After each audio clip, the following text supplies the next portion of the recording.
Corona vaccine کو لے کر آج کل سوشل میڈیا پر ایک واویلا مچا ہوا ہے۔ کہیں پر بغیر ویکسین لگوائے سرٹیفکیٹ جاری ہو رہے ہیں تو کہیں ویکسین کی خرید و فروخت جاری ہے تو کہیں پہلی ویکسین اور دوسری ویکسین غلطی سے کوئی اور لگائی جا رہی ہے۔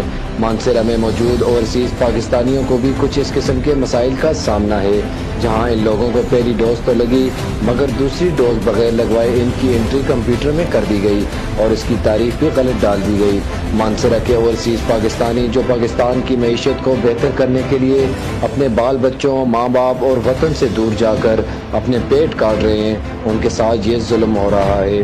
اس حوالے سے مانسہرہ کے متاثرہ اوورسیز پاکستانیوں نے آج احتجاج کیا اور کہا کہ انہوں نے deputy commissioner Mansehra, D H O office Mansehra, NADRA, NCOC، citizen portal اور ہر دروازہ کھٹکھٹایا مگر ان کا یہ ویکسین کا مسئلہ حل نہ ہو سکا۔ ایک میسج آیا مجھے، وہ میں نے پڑھا کہ KP کے وہ وزیر اعلیٰ جو شفقت محمود، انہوں نے 1800 کال سینٹر لانچ کیے۔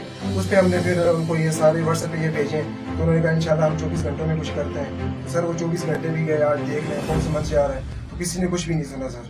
صرف ایک ویک دیکھتے ہیں، ابھی محرم بھی اور 14 اگست بھی، اس کے بعد ہم دیکھتے ہیں جب یہ سارے سرکاری ادارے کھل گئے تو ہم ایک مرتبہ پھر جائیں گے۔ اگر نہ ہوا تو انشاءاللہ ہم جو ہے DHO کے باہر جو ہے انشاءاللہ ہم پرامن احتجاج کریں گے، کیونکہ کوئی بھی ادارہ ہماری سنوائی نہیں کر رہا۔ ہم کس کے پاس جائیں؟ کل کو فلائٹ اوپن ہوتی ہے تو ہمارے ویکسینیشن کا عمل ہی نہیں ہے سر۔ میرا 7 لاکھ کا ویزا سر ضائع ہو جائے۔